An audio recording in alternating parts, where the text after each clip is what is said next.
Hemant cabinet की बैठक सोमवार को रखी गई और कहा जा रहा है कि इस बैठक में राज्य सरकार नई नियोजन नीति को लेकर अंतिम मुहर लगा सकती है। और दूसरी ओर तमाम जो अभ्यर्थी है उनका कहना है कि अगर सरकार 2016 से पहले की नियोजन नीति लागू करेगी तो झारखंड के अभ्यर्थी बवाल करेंगे। इसी मसले पर बात करने के लिए इस वक्त हमारे साथ मौजूद है कांग्रेस के महासचिव राकेश सिन्हा जी। हम इन्हीं से बात करते हैं कि सोमवार को कैबिनेट की बैठक रखी गई और कहा जा रहा है कि अंतिम मुहर सरकार जो है नई नियोजन नीति को लेकर लगा सकती है।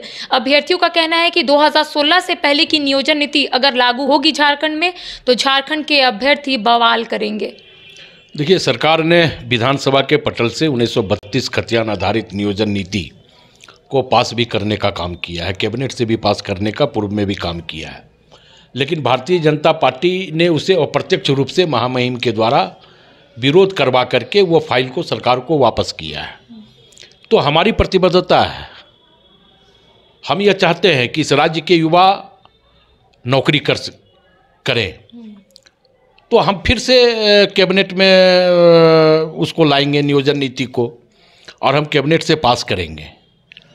और जो कन्फ्यूजन विपक्ष के द्वारा मीडिया के द्वारा फैलाया जा रहा है, छात्रों को युवाओं को दिग्भ्रमित किया जा रहा है, वो सारा मामला साफ हो जाएगा।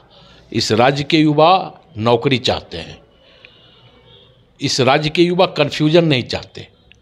और बेशक हमारी सरकार की, महागठबंधन सरकार की, कांग्रेस की भी यही प्रतिबद्धता है कि हम यहाँ के युवाओं को रोज़गार दें, लेकिन कहीं कुछ कन्फ्यूजन है, विपक्ष मीडिया के जरिए या मीडिया विपक्ष के जरिए कन्फ्यूजन क्रिएट करता है, तो वो सारा समस्या दूर हो जाएगा। अच्छा, मीडिया विपक्ष के जरिए या फिर विपक्ष मीडिया के जरिए जो दिग्भ्रमित कर रहे युवाओं को, आपको ऐसा लगता है? तो नई नियोजन नीति जो सरकार लाने वाली है, लाने से पहले ही विरोध क्यों हो रहा है, ये बताइए। क्या मीडिया इस तरीके का कन्फ्यूजन पैदा कर रही है? देखिए, मुझे ये लगता है कि जो छात्र हैं उन तक सरकार के प्रतिबद्धता का गलत मैसेज विपक्ष मीडिया के जरिए दे रहा है, तो इसलिए छात्रों में और युवाओं में भी कुछ कन्फ्यूजन है। तो मैंने इसलिए कहा कि उन कन्फ्यूजनों को पूरी तरह दूर कर ली जाएगी। यहाँ के युवा रोज़गार में सम्मिलित होंगे, यहाँ के युवा रोज़गार करेंगे, यहाँ के युवा 5,000 2,000 की नौकरी के लिए बाहर नहीं जाएंगे। ये हमारी प्रतिबद्धता है। मतलब आपको लगता है कि कन्फ्यूज़न के बाद जो झारखंड के अभ्यर्थी है वो इस बार चुनावी मैदान में उतरे हैं, क्योंकि उन लोगों का कहना है कि सरकार नियोजन नीति को लेकर कोई पहल नहीं कर रही है, सरकार परीक्षा नहीं ले रही है, सरकार नियुक्तियां नहीं कर रही है, तो अब हम लोग एमएलएस का फॉर्म भरेंगे। तो क्या ये सब कन्फ्यूज़न में हुआ है? देखिए, उन युवाओं को या उन छात्रों को ये समझना होगा कि सरकार ने 1932 खतियान नियोजन नीति पूरी ईमानदारी के साथ विधानसभा के पटल से पास करने का काम किया और वो विधेयक के रूप में महामहिम के पास गया, लेकिन भाजपा ने उस पर ऑब्जेक्शन लगवाया महामहिम के द्वारा। चूंकि भारतीय जनता पार्टी इस नियोजन नीति का विधानसभा में विरोध नहीं कर सकी प्रत्यक्ष रूप से, तो भाजपा यह चाहती थी कि ये जो इतना बड़ा मुद्दा जो अब इस राज्य से हल होने वाला है, तो ये मुद्दा इस राज्य से हल ना हो। क्योंकि अगर ये मुद्दा इस राज्य से हल हो जाएगा तो फिर भारतीय जनता पार्टी पूरी तरह खत्म हो जाएगी।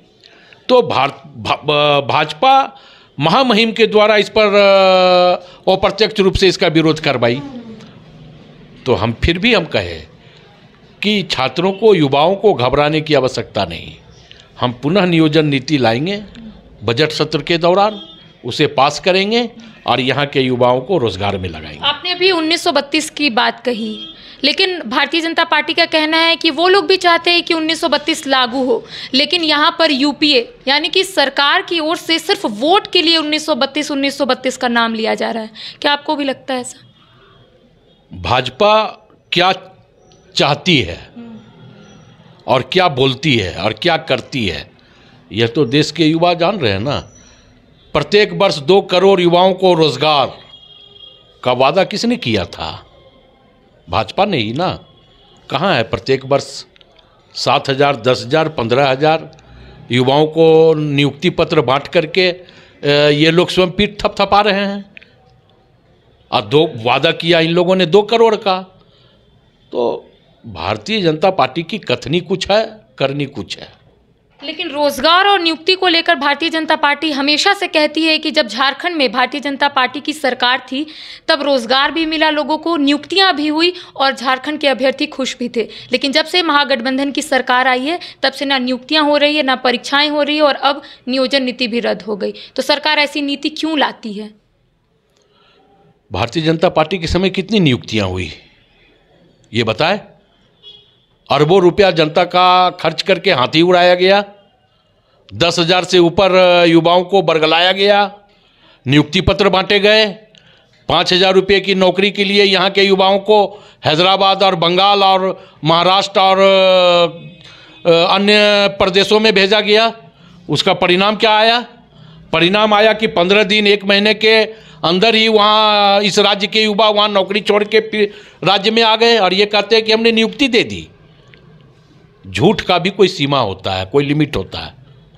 अब झूठ भी ऐसा मत बोलो कि थर्मामीटर टूट जाए। क्या आप मानते हैं कि झारखंड के जो अभ्यर्थी है वो सरकार से नाराज है? ये आप मानते हैं ना? नहीं, मैं ये मानता हूं कि झारखंड के लोग सरकार से नाराज नहीं है, बल्कि जो इसलिए मैंने कहा कि जो विपक्ष और मीडिया के द्वारा कंफ्यूजन क्रिएट किया जा रहा है, कहीं ना कहीं नाराजगी वहां से है। यहाँ के युवा सरकार के साथ है। मतलब कंफ्यूजन की वजह से ये लोग चुनावी मैदान में उतरे हैं। नहीं, ये तो लोकतंत्र है ना। चुनाव तो कोई भी व्यक्ति लड़ सकता है जो भारत का नागरिक है, जिसकी आयु चुनाव लड़ने की हो, वो कोई भी व्यक्ति चुनाव लड़ सकता है।